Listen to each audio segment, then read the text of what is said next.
Hello, you are welcome and tuned in to 8-Track Mind with HABAKA. Today we are going to be interviewing the Master Marionettes and Puppeteer, Scott Land. Don't go away and we'll be right back. You're tuned in to 8-Track Mind with HABAKA.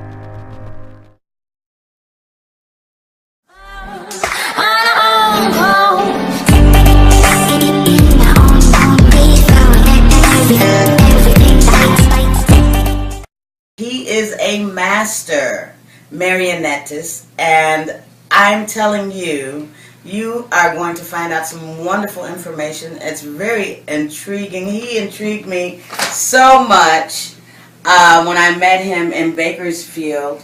Was it Bakersfield? It was. Yes. We were starring in a show in Bakersfield, two of us.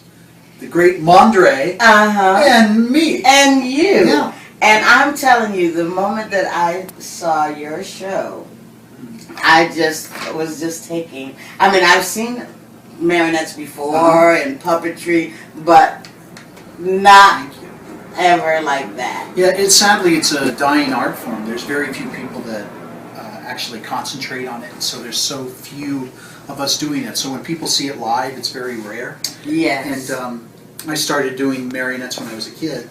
Oh, what age? I started at age of 12. Okay. I saw my first marionette show when I was 10, and that inspired me to do that type of work. So I checked out library books. It all started from there. It all started from there. And so, while you were doing this, was that in your mind at age 12? You said, this is what I want to do for the rest of my life. Well, you never really know. I never thought of it as anything other than fun. And then when you start to make a living doing it, then you start to realize, this actually works. I went to school at UCLA and I studied psychology. That was my major. Wow. And the puppets paid for the education there. So. Incredible, incredible, incredible. So now, what is the first marionette you ever constructed? I'll show you. It's in the office, actually. The very first one was a vampire that I made. And that first show that I performed, I was age 12. And it was at a kid's party, and it would fly over the audience and it would try to bite the girl. Oh, no! But it had blinking eyes. And that was very sophisticated for me at the age of 12. So, yeah. I can imagine. I can imagine. Are your puppets, are they made from wood, or is it some other type of material? Yeah, sometimes I'll carve certain parts on the puppets out of wood, but then what I do is I make a mold of that piece, and then I can recast it over and over again. We make it out of material called polyurethane. Okay. And so the puppets are essentially body parts made out of plastic. Oh, okay. And all the heads have to be hollowed for the animation because we do moving parts. Oh, okay, okay. And how do you actually come up with the mold for making the character that you're making? Are you the one that actually designs everything? Yeah, I'll sculpt the head out of clay, and then I create a wall around it, and then I fill it with a material that's called urethane, or I'm sorry, it's silicone. And it creates a rubber mold, and then I cut the mold open, take the clay out, and then I put the mold back together, and then I pour the urethane into it, the plastic. Okay. And it swirls around inside, and as it dries, it makes a shell. And then that makes all the heads hollow, so that we can then do the animation, moving eyes and the mouth, eyebrows. Wow, that's amazing. So you are really a master at your art. And now, do you sell also your marionettes to different people? Yeah, we find that there are collectors around the world, and some people want to have marionettes. Sometimes they want rod puppets, or they'll want a ventriloquist figure. We make those as well. Oh, okay. So we have people that actually buy those from us as well. Have you ever done ventriloquist? I'm not a ventriloquist myself, but I've made it for other people. But it's kind of like that. You can do it. Just sit in front of a mirror. Hey, how you doing? See, like that. See, don't go B or P. Don't do B. Don't do P's. Well, you know what? That's also in the world of singing. It's the P's and the B's. You know, you have to turn your lips in and press so you don't get that popping. Exactly. Yeah. Your wife. Yes, Lisa. Lisa. What does she do that helps you out? When we first met, she showed me some of her artwork, and I realized, oh, wow, she's an amazing painter. Oh. So what I will do is I'll sculpt the character, and I'll get the animation, the face, and everything moving, and then I give it to her, and then she does all the painting. So she does all the finishing work. And then what I also discovered was she's so good at handling the clients that I let her handle the bookings. So she books the clients, and Well, you know, as women, we are just, fantastic at multitasking and doing that. Yeah. Men hate that kind of stuff, so That's good. she gives you the freedom to do what you need to do and concentrate, and she handles, well, I tell you what, her painting on the marionettes is just incredible. It is, It's just absolutely amazing, and you will get to see Scott demonstrate with his marionette. So now, what makes for a great marionette puppet? The first thing you want to have is a character that actually is pretty strong, iconic, something that people would recognize right away when it comes out.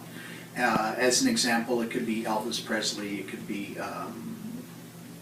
James Brown. It could be somebody that has a strong character that people can identify with. And then when I sculpt it, I think of the character as a three-dimensional cartoon, so I have to do a strong caricature of it so that it expresses to the audience.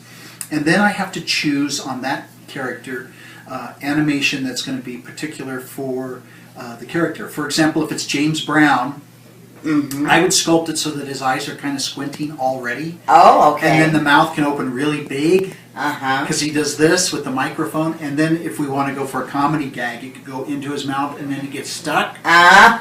Okay. So you figure out all the gags and the plans before you actually start to build, so that you get the ideas. Generally, I'll find the music first, so that helps strengthen the character as well.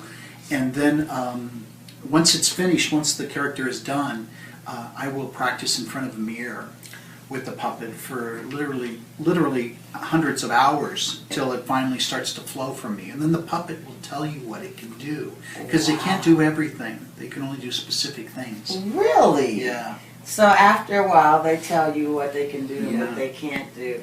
And so you actually, that's pretty much also as a vocalist, learning material and interpretation of a song and that sort of thing. You literally, even if you're doing a cover song, you literally listen to that song like 100 or more times, so that it's like, well, take for instance, sleeping with the music, listening to it, and all night long you're just singing that darn song, forever. So I'm sure you get that same type of effect, similar, where you're thinking all night through your dream process, how it's going to be, how he's going to be moving, and how, or she, I noticed one of your characters that I really loved. Well, I loved them all when I saw your show, but the one that I was really impressed with was the female. Oh, Fatima. Fatima! Oh my God, guys, you have got to see Fatima. And I don't know how you're going to see her, but you're going to have to catch one of his shows. somewhere in the world because he's world renowned, and Fatima is fantastic. I would love to have her around. When we created her, I sculpted, and we'll show you the marionette. Yes, we'll show you. But I sculpted it after Angelina Jolie. Oh, okay. It's her face, and then the body is Beyonce's body, basically. Incredible. Now you see how that came about? He has someone's face with another person's body. So the secret is out. But you must see Fatima. She is really something special. She really is something special. So now, Scott, I want to know. Oh, this is a touchy subject because I heard that you were in an accident. Yes, I had made a marionette of the Dalai Lama, and the Dalai Lama had me become his opening act for when he would go and do presentations. So I did that one weekend up in San Francisco many years ago. Then he invited me to go to Tibet, and while I was in Tibet, we would go into villages and perform marionettes there. Anyways, the driver drove us off a cliff by accident, and my left arm was ripped out of the socket. And, my God! I was in Hong Kong for a month and a half in their hospital there. Wow. So I was lucky to get out alive. Yes, yes, that was such a blessing. And how long ago was that? That was 8-9 years ago. Wow, Yeah. wow. And I bet, I'm sure that those type of experiences also enhanced, Yes. if I could say, Yes. enhanced your craft as well. Yeah, it makes you very much aware of what other people go through, because you'll find similar people that have gone through similar accidents, life-changing or life-altering experiences.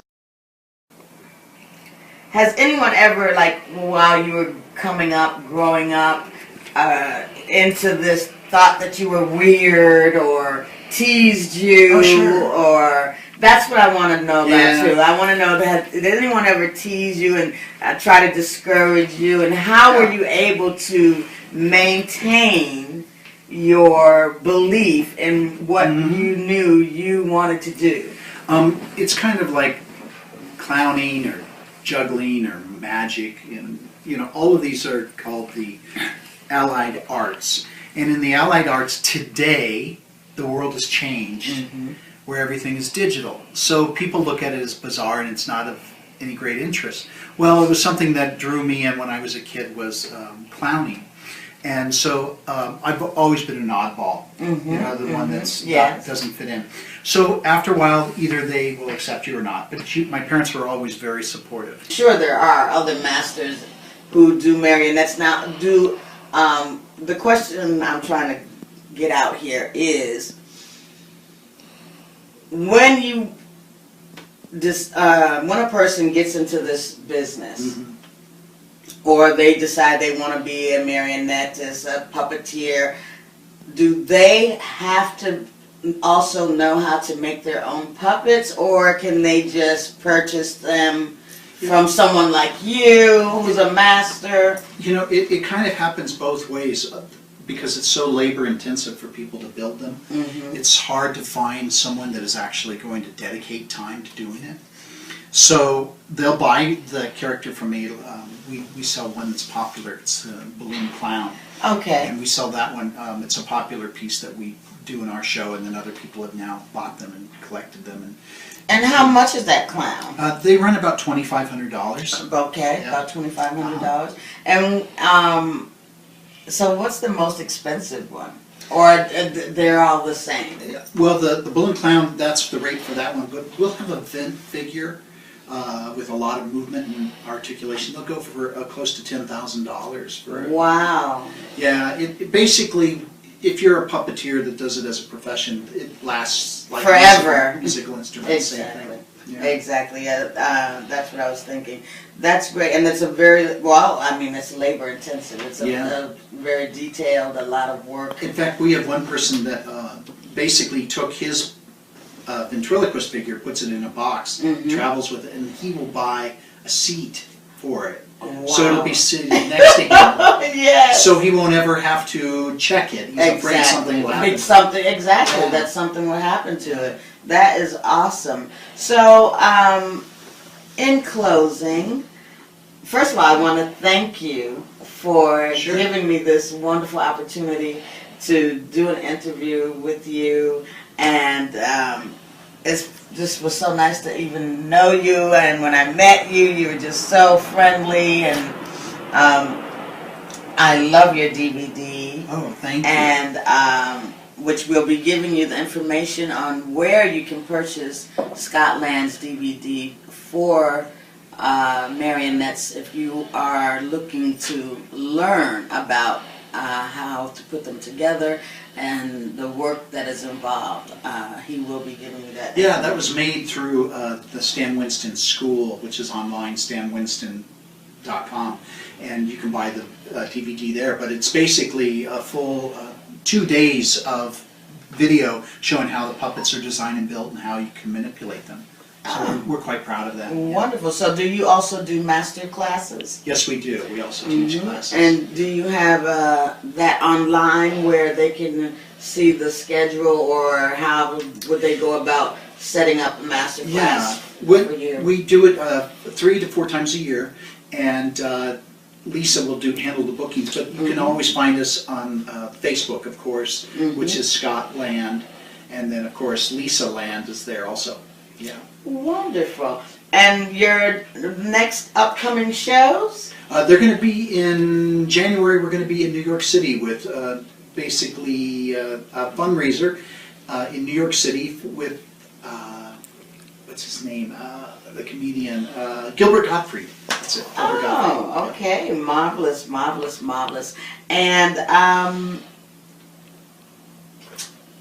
I guess now I'm going to ask you if you can demonstrate one of your favorites marionettes. Now, would I call him just marionette or puppet? Well, puppet is... There's 4 types of puppets: hand, rod, string, and shadow. Okay. And he's a string puppet. So another name for a string puppet is a marionette. The marionette. I just love him, and he looks so real. Hello. Hi. His eyebrows move and everything. I don't know if you can see that. He sings, this is Luciano Pepperoni, and he sings an opera. Yes, and he looks just like someone I know. Oh, hello there. And now the clothing and all of that, the hair. Yes. Who does that? The clothing on this one I did. Wow. And the hair is just a little wig that that I created and put it on the head itself. And then there's a trap door inside, so I can get inside and do all the animation. Okay. So there's the lower mouth. Uh-huh. And then you have the upper. Wow. And then, as you said, the eyebrows go. For that expression that he actually makes in singing. And I tell you, once again, I'm going to say it again, if you are ever in the area where Scott Land is performing, make sure you catch his show, bring your kids. I mean, it's just fantastic. He is wonderful. He is a master marionettist, puppeteer, and I just want to say thank you again, thank you, Scott. It's been great. The very last thing I'm going to ask is, what would you suggest a young, upcoming marionettist to further their education, to help them, give them a tip that would, a nugget. Sure. A Scott Land nugget. I think that everyone should, if you can, follow your dream of what you think is important to you. And always fly under the radar so that you can do your thing and still be successful. And also realize that people will always judge you, and it's okay. It doesn't affect you at all. Just do what you like to do and keep moving ahead. Always keep moving. Well, you've heard it from Scott Land, everyone. That was excellent advice. And you have been tuned in to 8-Track Mind with HABAKA. Thank you for joining us, and we'll see you the next time. Bye-bye. 8-Track.